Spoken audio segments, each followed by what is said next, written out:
Tapi saya juga tidak diam seribu bahasa, saya menjawab hal-hal yang terkait surat. Kenapa nggak ada materainya? Ya nggak mungkin ada materai. Emang ada yang jual materai di dalam sel tahanan Polda Jawa Timur? Kan nggak ada.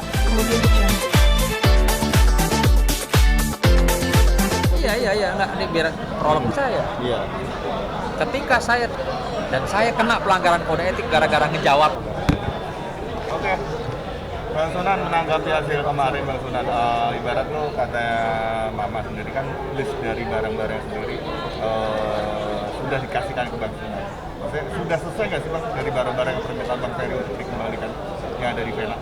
Jadi gini, memang betul pada tanggal 9 Februari 2023 Ferry yang kebetulan saat itu dibesuk oleh adik kandungnya Mbak Maya itu menuliskan surat di atas kertas yang sederhana dengan keterbatasannya yang dipertanyakan kok tidak ada materainya oleh pihak sebelah, bahwa memang itu kan keadaan darurat ya. Di situ Ferry menyampaikan, Bro Sunan tolong dong mintain barang-barang saya ya, barang-barang A, B, C, D ada di sebelah kanan laci tempat tidur ini itu. Lalu saya oke, kalau gitu nanti coba saya setelah baca suratnya coba nanti saya pikirkan bagaimana gitu kan. Nah, sebenarnya sih agak lucu ya kalau harus saya yang meminta, karena kan kemarin toh juga diakui oleh Vena di pengadilan di hadapan banyak teman-teman media bahwa dia itu istrinya Ferry masih suaminya dia. Seyogyanya kan monggo-monggo saja berbicara soal barang-barang tersebut. Barang-barang yang diminta apa sih? Kayak ada paspor, dokumen lah, lebih ke dokumen, terus ada akte lahir. Itu kan harusnya silahkan diobrolin saja, tidak perlu ada istilahnya melibatkan pengacara bikin serah terima barang itu. Saya serahin terima barang saya nggak akan mau. Kenapa? Saya nggak tahu barangnya apa saja yang milik Ferry. Kalau saya menerima dan sudah membubuhkan tanda tangan, saya sudah terima barangnya, ternyata menurut Ferry ada yang kurang barangnya, ada yang rusak, saya nggak mau. Berarti serah terima ini permintaan dari pihaknya Ferry? Iya. Harus ada materi juga nggak Bang? Betul. Dia yang minta, bukan kita. Artinya buat saya ya nggak perlu, saya nggak akan pernah mau terima barang tersebut. Kan mereka masih suami istri, silahkan saja. Langsung sama Ferry. Berarti barangnya sendiri sekarang posisinya di mana? Apa sudah diambil keluar? Nggak ada. Sampai detik ini barang masih di tangan Vena.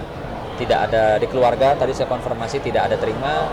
Kami juga dari kantor hukum tidak ada terima. Dan saya nyatakan kami tidak akan mau terima. Karena ya bukan kapasitas kami lah menerima barang. Kalau dari pihak kepolisian menyerahkan barang-barang Ferry kepada kami selaku kuasa hukum, ya pasti kami mau menerima dan itu pun pasti kami akan hadirkan keluarga gitu. Tapi kalau saat ini kami dipaksa untuk menerima, kita nggak akan mau. Padahal di situ juga belum ada putusan di sidang cerainya sendiri kan. Karena mereka masih sah suami istri. Masih sah suami istri dan kan diakui sama Vena kemarin. Diakui bahwa Ferry masih suami saya sampai saat ini. Tapi Bang, berdasarkan statement Bang lalu yang soal 4 tahun penjara itu bagaimana Bang? Karena kan Mbak Vena masih menyimpan barang-barangnya Ferry, itu emang bisa ya Bang ya dikenakan pasalnya? Jadi gini, saya mendapat informasi dari pihak keluarga ya bahwa Ferry semenjak adanya kegaduhan tersebut sudah meminta barang kepada Vena. Ini informasi dari keluarganya. Lalu juga sudah ada beberapa kali meminta tapi belum diserahkan dengan alasan Vena masih sibuk, Vena masih rawat jalan lah ini itu. Nah, makanya pihak keluarga bertanya kepada saya, Bang, kalau kita sudah minta barang milik Ferry tapi belum juga dikembalikan itu gimana? Dan saya bilang sudah pasti barang siapa yang dititipkan atau menerima atau menyimpan atau menguasai yang bukan barang miliknya, terus lalu si pemilik barang meminta dan belum dikembalikan, maka itu dapat diduga ya perbuatan pelanggaran pidana di situ dengan pasal penggelapan terhadap barang atau dokumen. Tapi ada batas value nggak sih, mungkin dari barang yang senilai harga berapa baru bisa dikenakan? Nggak ada, ini dokumen. Kalau bicara dokumen pribadi, paspor, ya, akte lahir, apa yang lain-lain, itu jelas, itu melekat secara hukum bahwa itu adalah milik pribadi. Jadi bukan bicara nilai. Sekarang saya mau tanya, akte lahir emang bisa dibayar atau kalau ada rusak, ada hilang bisa di apa namanya berharga seperti apa gitu. Jadi Ferry juga tidak pernah tuh meminta yang namanya cincin apa, nggak pernah ada. Dia cuma minta barang-barang personalnya dia yang terkait terutama dokumen aja. terkait dokumen, buku nikah, ya, paspor, dan kemarin Vena juga menunjukkan apa, akte lahir. Nah, tapi kan maksudnya di posisi sekarang saat ini Verna sama Ferry itu masih menjadi suami Istri, yang sah. betul. Apakah bisa memang dikenakan pasal tersebut, Bang? Gimana? Ya, apakah bisa dikenakan pasal yang 4 tahun penjara itu? Loh, kan saya bilang siapapun, ya, tidak menutup kemungkinan.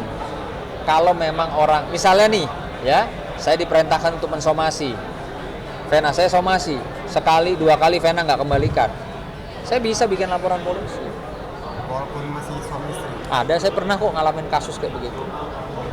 Ada.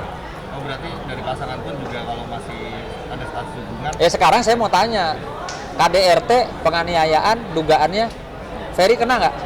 Kan masih suaminya, kenapa dijeblosin? Jadi jangan bilang nggak bisa, gitu. Semua bisa. Ya, kalau kemarin kan Asalkan kita betul-betul konstruksi hukumnya dan pasal-pasalnya dan perbuatannya ada, jadi bisa. Vena bisa bikin Ferry masuk, kenapa Ferry nggak bisa? Gitu. kalau kemarin kan abang bilangnya edukasi ya di depan Vena ya. Tapi aslinya sebenarnya emang mau proses apa enggak sih, Bang? Ya kalau dia tidak ada itikat baik, mau mengembalikan barang, tentunya ya dengan catatan setelah kami somasi berkali-kali, maka atas mungkin izin daripada Ferry untuk melaporkan, kami sebagai kuasa bisa melaporkan, gitu. Tapi kan kalau dia dengan ucapan saya aja mungkin merasa teredukasi dan langsung menyiapkan barang-barangnya, ya kan silakan saja gitu. Kalau kayak kemarin sendiri menariknya saat ngobrol, jadi Vena ternyata lebih banyak ngomong ke Bang Sunan dan Bang Sunan sendiri lebih banyak diem. Kenapa, Bang? Bisa dijelaskan? Nomor 1 saya jelaskan bahwa saya menjaga kehormatan ya. Saya sebagai seorang advokat, saya tidak mau terkena pelanggaran kode etik. Ya. Sama seperti ya mungkin masyarakat tahulah siapa yang dipecat dari organisasi, yang pasti bukan saya. Siapa yang kena pelanggaran kode etik, yang pasti bukan saya. Dan saya tidak mau seperti itu. Ya, perlu diketahui bahwa kalau saya seorang pengacara, ya, sudah tahu bahwa Vena punya pengacara, saya tidak boleh berhadapan, berbenturan, berargumentasi terkait persoalan-persoalan hukum kepada dirinya. Ya, saya harus berbicara atau head to head dengan penasihat hukum. Itu saya jaga satu. Kedua, saya menjaga ya, karena biar bagaimana Vena seorang wanita. Seorang wanita yang lebih tua dari saya. Kenapa saya bilang lebih tua? Karena pada saat Vena usia 50 tahun ulang tahun kemarin, saya hadir di situ. Dan perlu diketahui usia saya 45. Jadi 50 sama 45 kan pastilah saya harus menghargai wanita yang usianya di atas saya.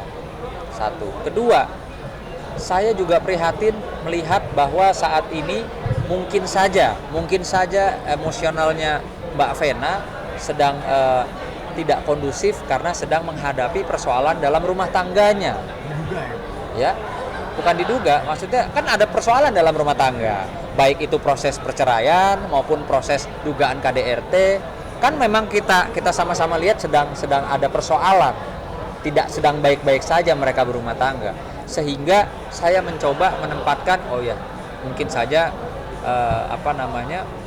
sebaiknya saya tidak terlalu panjang lebar menanggapinya. Satu, karena masalah kode etik, kedua karena juga alasan itu tadi. Ya. Tapi saya juga tidak diam 1000 bahasa, saya menjawab hal-hal yang terkait surat. Kenapa nggak ada materainya? Ya nggak mungkin ada materai. Emang ada yang jual materai di dalam sel tahanan Polda Jawa Timur? Kan nggak ada. Itu saya jawab dan saya bacakan apa saja. Ya, artinya omongan saya mengenai permintaan barang itu dilandasi dengan fakta dan bukti. Ada buktinya, makanya saya bicara. Saya tipikal pengacara yang kalau tidak pegang bukti, saya nggak akan mau bicara.